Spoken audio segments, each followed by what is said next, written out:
वन्दे वाचितलाभाय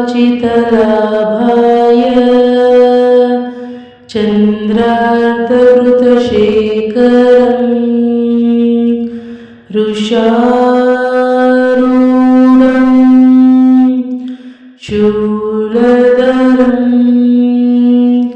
शैलपुत्रीं यशस्विनीं वन्दे वाचितलाभाय चन्द्रार्धकृतशेखरं रुषारूढं शूलधरं शैलपुत्रीं ಯಶಸ್ವಿನಿ. ನವರಾತ್ರಿ ಅಂದರೆ ದುರ್ಗಾದೇವಿಯ 9 ರೂಪ ಪೂಜಿಸುವ ಹಬ್ಬ. ನವರಾತ್ರಿ ಹಬ್ಬದ ಮೊದಲನೇ ದಿನ ಶೈಲಪುತ್ರಿ ದೇವಿಯ ಆರಾಧನೆಯನ್ನು ಮಾಡಲಾಗುವುದು. ನವರಾತ್ರಿ ಹಬ್ಬವು ನಮಗೆಲ್ಲ ತಿಳಿದಿರುವಂತೆ 9 ದಿನಗಳ ದೀರ್ಘ ಹಬ್ಬ.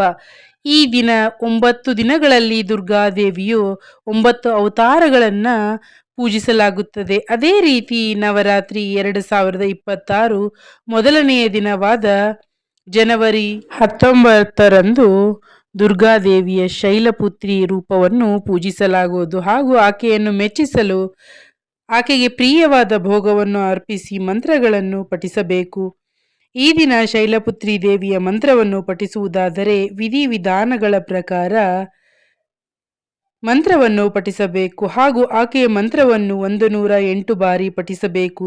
ನವರಾತ್ರಿ ಮೊದಲನೇ ದಿನದಂದು ನೀವು ಈ 2 ಮಂತ್ರಗಳಲ್ಲಿ ಒಂದನ್ನು 108 ಬಾರಿ ಜಪಿಸಿದರೆ ನಿಮ್ಮ ಇಷ್ಟಾರ್ಥಗಳು ಖಂಡಿತವಾಗಿಯೂ ಈಡೇರುತ್ತವೆ ಎನ್ನುವ ನಂಬಿಕೆ ಇದೆ. ನೀವು ಶೀಘ್ರದಲ್ಲಿ ಮದುವೆಯಾಗಲು ಮತ್ತು ನಿಮ್ಮ ಆಯ್ಕೆಯು ಜೀವನ ಸಂಗಾತಿಯನ್ನು ಪಡೆಯಲು ಬಯಸಿದರೆ ಅಂತಹ ಪರಿಸ್ಥಿತಿಯಲ್ಲಿ ನೀವು ಈ ಮಂತ್ರಗಳನ್ನು ಪಠಿಸಬಹುದು. ನೀವು ಪುರುಷ ಅಥವಾ ಮಹಿಳೆಯರಾಗಿರಲಿ, ನೀವು ಅವಿವಾಹಿತರಾಗಿರಲಿ ಅಥವಾ ವಿವಾಹಿತರಾಗಿರಲಿ, ನೀವು ಯಾರೇ ಆಗಿರಲಿ, ನೀವು ತಾಯಿಯನ್ನು ಪೂಜಿಸಿದರೆ ನೀವು ಈ ಮಂತ್ರವನ್ನು ಪಠಿಸಬೇಕು.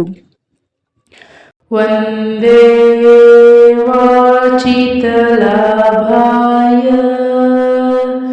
ಚಂದ್ರಾರ್ಧಕೃತಶೇಖರಂ ಋಷಾರೂಢಂ ಶೂಲಧರಂ ಶೈಲಪುತ್ರೀಂ ಯಶಸ್ವಿನೀಂ. ನೀವು ಶೈಲಪುತ್ರಿ ದೇವಿಯ ಈ ಮಂತ್ರವನ್ನು 108 ಬಾರಿ ಪಠಿಸಿ ಪೂರ್ಣಗೊಳಿಸಿದ ನಂತರ ನೀವು ಯಾವ ಉದ್ದೇಶವನ್ನಿಟ್ಟುಕೊಂಡು ಮಂತ್ರವನ್ನು ಪಠಿಸುತ್ತಿದ್ದೀರೋ ಅದನ್ನು ಈಡೇರಿಸುವಂತೆ ದೇವಿಯ ಬಳಿ ಪ್ರಾರ್ಥಿಸಿ ಆಕೆಯ ಪಾದಗಳಿಗೆ ನಮಸ್ಕರಿಸಿ. ಈ ಮಂತ್ರದ ಜೊತೆಗೆ ಭಜನೆ ಮತ್ತು ಕೀರ್ತನೆಯನ್ನು ಕೂಡ ನೀವು ಮಾಡಬಹುದು. ಬಳಿಕ ನಿಮ್ಮ ಕೈಯಲ್ಲಿ ಒಂದು ಹೂವನ್ನು ತೆಗೆದುಕೊಂಡು ಅದನ್ನು ತಾಯಿಯ ಫೋಟೋ ಅಥವಾ ವಿಗ್ರಹಕ್ಕೆ ಅರ್ಪಿಸಿ. ಇದಾದ ನಂತರ ತಾಯಿ ಭೋಗವನ್ನು ಅರ್ಪಿಸಿದ ನಂತರ ಶೈಲಪುತ್ರಿ ದೇವಿಯ ಮಂತ್ರವನ್ನು ಪಠಿಸಿ. ಈ ಮಂತ್ರವನ್ನು 108 ಬಾರಿ ಪಠಿಸಿ ಮತ್ತು ಕೊನೆಯಲ್ಲಿ ದೇವಿಯ ಬಳಿ ತಿಳಿದೋ ಅಥವಾ ತಿಳಿಯದೋ ಏನಾದರೂ ತಪ್ಪಾಗಿದ್ದರೆ ಕ್ಷಮಿಸುವಂತೆ ಪ್ರಾರ್ಥಿಸಿ ಮತ್ತು ಆಕೆಯ ಆಶೀರ್ವಾದವನ್ನು ಪಡೆದುಕೊಳ್ಳಿ. ಶೈಲಪುತ್ರಿ ದೇವಿಯ ಕಥೆಯನ್ನ ಕೇಳೋಣ ಇವಾಗ. ಶೈಲಪುತ್ರ ದೇವಿ ನವರಾತ್ರಿಯ ಮೊದಲನೆಯ ದಿನ ಪೂಜಿಸಲ್ಪಡುವ ದೇವಿ. ಶೈಲ ಎಂದರೆ ಪರ್ವತ, ಪುತ್ರಿ ಎಂದರೆ ಮಗಳು. ಹೀಗಾಗಿ ಪರ್ವತರಾಜ ಹಿಮವಂತನ ಪುತ್ರಿಯಾದ ಜನಿಸಿದ ಕಾರಣಕ್ಕೆ ಅವಳಿಗೆ ಶೈಲಪುತ್ರಿ ಎಂಬ ಹೆಸರು ಬಂದಿತು. ಪೂರ್ವ ಜನ್ಮದಲ್ಲಿ ಶೈಲಪುತ್ರಿ ದೇವಿ ಸತೀ ದೇವಿಯಾಗಿದ್ದರು. ಅವರು ದಕ್ಷ ಪ್ರಜಾಪತಿಯ ಪುತ್ರಿ. ಸತೀದೇವಿ ಪರಮೇಶ್ವರನನ್ನು ವಿವಾಹ ಮಾಡಿಕೊಂಡರು. ಆದರೆ ದಕ್ಷ ಪ್ರಜಾಪತಿಗೆ ಶಿವನ ಮೇಲೆ ಗೌರವ ಇರಲಿಲ್ಲ. ಒಮ್ಮೆ ದಕ್ಷನು ಮಹಾಯಜ್ಞವನ್ನು ಆಯೋಜಿಸಿದಾಗ ಶಿವನನ್ನು ಆಹ್ವಾನಿಸಲಿಲ್ಲ. ಇದರಿಂದ ಮನನೊಂದ ಸತೀದೇವಿ ಯಜ್ಞಕುಂಡದಲ್ಲೇ ತನ್ನ ದೇಹವನ್ನು ತ್ಯಜಿಸಿದರು. ಮುಂದಿನ ಜನ್ಮದಲ್ಲಿ ಸತೀದೇವಿ ಪರ್ವತರಾಜ ಹಿಮವಂತ ಮತ್ತು ರಾಣಿ ಮೈನಾದೇವಿಯ ಮಗಳಾಗಿ ಜನಿಸಿದಳು. ಈ ಜನ್ಮದಲ್ಲಿ ಅವರು ಶ್ರೀ ಶೈಲಪುತ್ರಿ ಎಂದು ಪ್ರಸಿದ್ಧರಾದರು ಮತ್ತು ನಂತರ ಪರಮೇಶ್ವರನನ್ನು ಮತ್ತೆ ವಿವಾಹ ಮಾಡಿಕೊಂಡರು. ಶೈಲಪುತ್ರಿ ದೇವಿಯನ್ನು ಸಾಮಾನ್ಯವಾಗಿ ಎಮ್ಮೆ ಋಷಭ ಮೇಲೆ ಕುಳಿತಿರುವಂತೆ ಚಿತ್ರಿಸಲಾಗಿರುತ್ತದೆ. ಅವರ ಬಲಗೈಯಲ್ಲಿ ತ್ರಿಶೂಲ ಮತ್ತು ಎಡುಗೈಯಲ್ಲಿ ಕಮಲ ಪುಷ್ಪ ಇರುತ್ತದೆ. ಇವರು ಶಕ್ತಿ, ಧೈರ್ಯ ಮತ್ತು ಶುದ್ಧತೆಯ ಸಂಕೇತವಾಗಿದ್ದಾರೆ.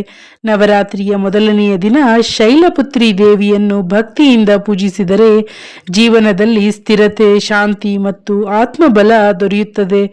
ಶೈಲಪುತ್ರಿ ದೇವಿಯ ಪೂಜಾ ಕ್ರಮವನ್ನು ತಿಳಿದುಕೊಳ್ಳೋಣ. ಬೆಳಗ್ಗೆ ಬೇಗ ಸ್ನಾನ ಮಾಡಿ ಶುಭ್ರವಾದ ಬಟ್ಟೆ ಧರಿಸಿ ಮನಸ್ಸನ್ನು ಶಾಂತಗೊಳಿಸಿ ಪೂಜೆಗೆ ಸಿದ್ಧರಾಗಿ ಪೂಜಾ ಸ್ಥಳವನ್ನು ಸ್ವಚ್ಛಗೊಳಿಸಿ ಶೈಲಪುತ್ರಿ ದೇವಿಯ ಚಿತ್ರ ಅಥವಾ ವಿಗ್ರಹವನ್ನು ಸ್ಥಾಪಿಸಿ ಮೊದಲು ದೀಪ ಹಚ್ಚಿ ನಂತರ ಗಣಪತಿ ಪೂಜೆ ಮಾಡಿ ವಿಘ್ನ ನಿವಾರಣೆಗಾಗಿ ಪ್ರಾರ್ಥಿಸಿ. ನನ್ನ ಮತ್ತು ನನ್ನ ಕುಟುಂಬದ ಸುಖ, ಶಾಂತಿ, ಆರೋಗ್ಯಕ್ಕಾಗಿ ಶೈಲಪುತ್ರಿ ದೇವಿಯನ್ನು ಪೂಜಿಸುತ್ತೇನೆ ಎಂದು ಮನಸ್ಸಿನಲ್ಲಿ ಸಂಕಲ್ಪ ಮಾಡಿಕೊಳ್ಳಿ. ದೇವಿಗೆ ಹಾಲು, ನೀರು ಅಥವಾ ಪಂಚಾಮೃತದಿಂದ ಅಭಿಷೇಕವನ್ನ ಮಾಡಿ ಕುಂಕುಮ, ಅರಿಶಿಣ, ಹೂಗಳು, ಅಕ್ಷತೆಯನ್ನ ಅರ್ಪಿಸಿ. ಶೈಲಪುತ್ರಿ ದೇವಿಗೆ ಹಾಲಿನಿಂದ ಮಾಡಿದ ಪದಾರ್ಥಗಳ ಸಿಹಿ ಹಣ್ಣುಗಳು ನೈವೇದ್ಯವಾಗಿ ಅರ್ಪಿಸಿ 108 ಮಂತ್ರಗಳನ್ನು ಜಪಿಸಿ ದೀಪದ ಆರತಿ ಮಾಡಿ ಭಕ್ತಿಯಿಂದ ಪ್ರಾರ್ಥಿಸಿ. ಪೂಜೆ ನಂತರ ಪ್ರಸಾದವನ್ನು ಸ್ವೀಕರಿಸಿ ಮತ್ತು ಕುಟುಂಬದವರಿಗೆ ಹಂಚಿ.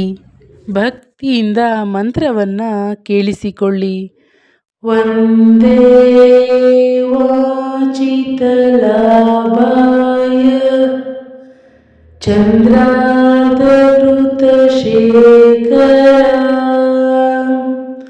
ಋಷಾರೂಢಂ ಶೂಲಧರಂ ಶೈಲಪುತ್ರೀಂ ಯಶಸ್ವಿನೀಂ ವಂದೇ ವಾಚಿತಲಾಭಾಯ ಚಂದ್ರಾರ್ಧಋತಶೇಖರ ಋಷಾರೂಢಂ ಶೂಲಧರಂ ಶೈಲಪುತ್ರೀಂ ಯಶಸ್ವಿನೀಂ ವಂದೇ ವಾಚಿತಲಾಭಾಯ ಚಂದ್ರಾರ್ಧಋತಶೇಖರ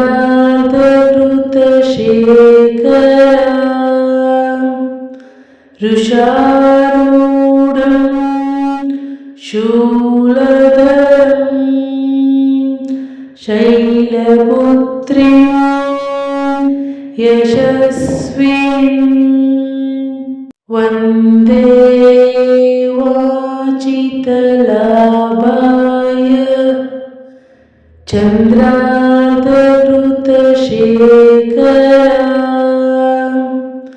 ಋಷಾರೂಢಂ ಶೂಲಧರಂ ಶೈಲಪುತ್ರೀಂ ಯಶಸ್ವಿನೀಂ ವಂದೇ ವಾಚಿತಲಾಭಾಯ ಚಂದ್ರಾರ್ಧಋತಶೇಖರ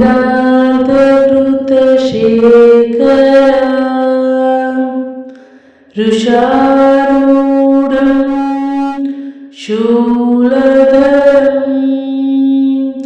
ಶೈಲಪುತ್ರೀಂ ಯಶಸ್ವಿನೀಂ ವಂದೇ ವಾಚಿತಲಾಭಾಯ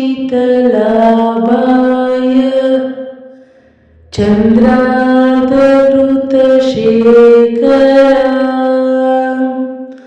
ಋಷಾರೂಢಂ ಶೂಲಧರಂ ಶೈಲಪುತ್ರೀಂ ಯಶಸ್ವಿನೀಂ ವಂದೇ ವಾಚಿತಲಾಭಾಯ ಚಂದ್ರಾರ್ಧಋತಶೇಖರ ಋಷಾರೂಢಂ ಶೂಲಧರಂ ಶೈಲಪುತ್ರೀಂ यशस्विनीं वन्दे वाचितलाभाय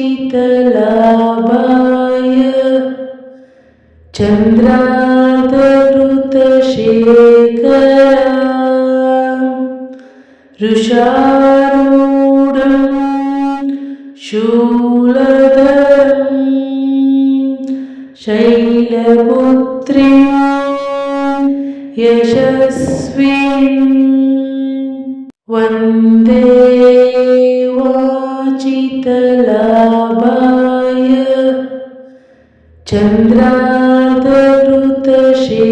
चन्द्रार्धकृतशेखरां वृषारूढं शूलधरं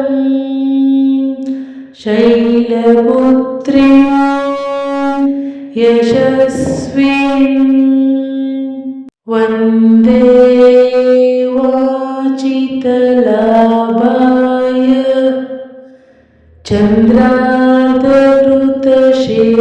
चन्द्रार्धकृतशेखरां वृषारूढं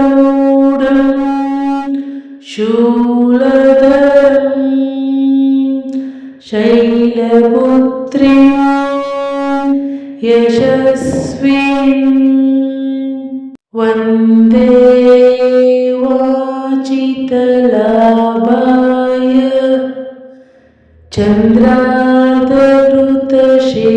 चन्द्रार्धकृतशेखरां वृषारूढं शूलधरं शैलपुत्रीं यशस्विनीं वन्दे वाचितलाभाय चन्द्रार्धकृतशेखरां वृषारूढं शूलधरं शैलपुत्रीं यशस्विनीं वन्दे वाचितलाभाय चन्द्रार्धकृतशेखरां वृषारूढं शूलधरं शैलपुत्रीं यशस्विनीं वन्दे वाचितलाभाय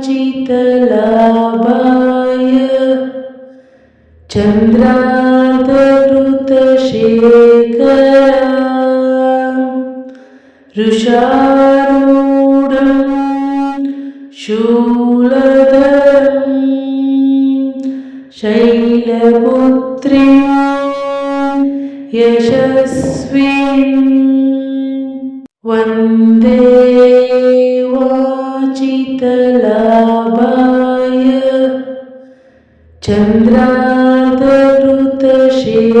चन्द्रार्धकृतशेखरां वृषारूढं शूलधरं शैलपुत्रीं यशस्विनीं वन्दे वाचितलाभाय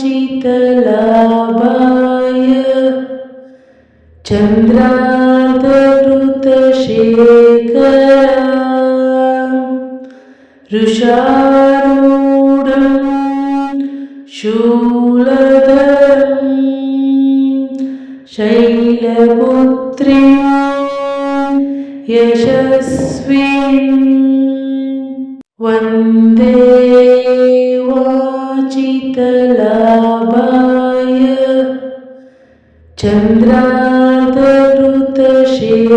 चन्द्रार्धकृतशेखरां वृषारूढं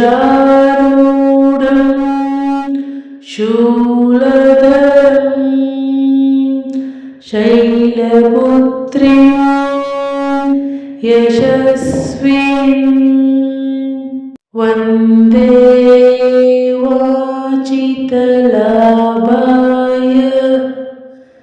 चन्द्रार्धकृतशेखरां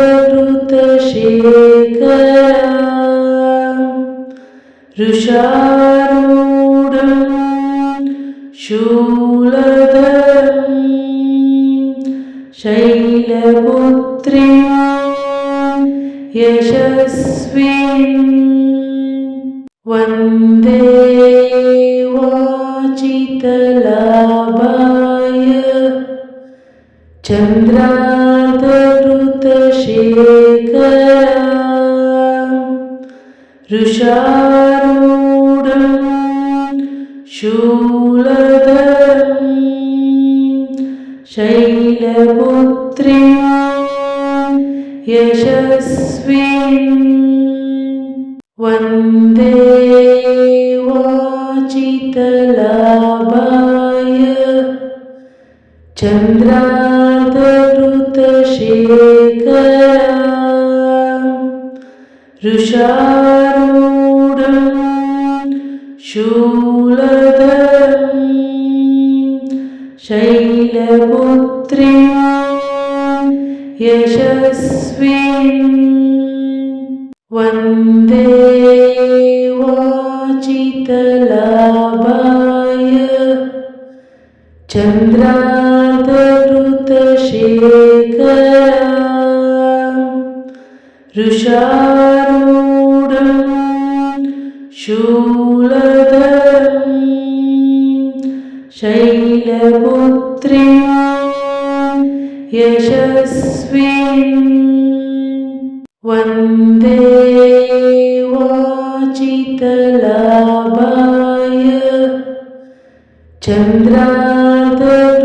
चन्द्रार्धकृतशेखरा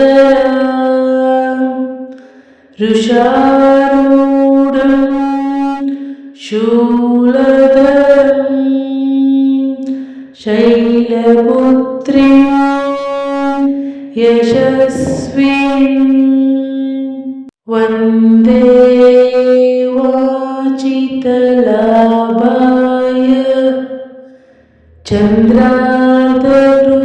चन्द्रार्धकृतशेखरा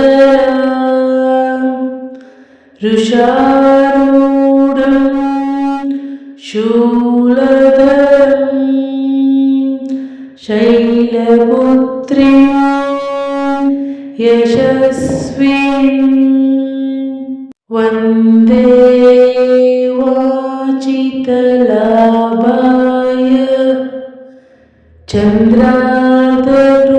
चन्द्रार्धकृतशेखरा वृषारूढं शूलधरं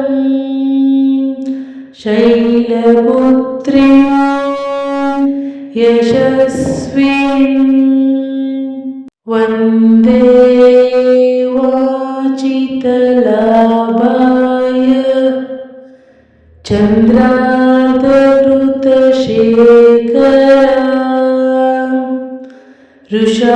वृषारूढं शूलधरं शैलपुत्रीं यशस्वीं वन्दे वाचितलाभाय चन्द्रार्धकृतशेखरा वृषारूढं शूलधरं शैलपुत्रीं यशस्वीं वन्दे वाचितलाभाय चन्द्रार्धकृतशेखरा वृषारूढं शूलधरं शैलपुत्रीं यशस्वीं वन्दे वाचितलाभाय चन्द्रार्धकृतशेखरा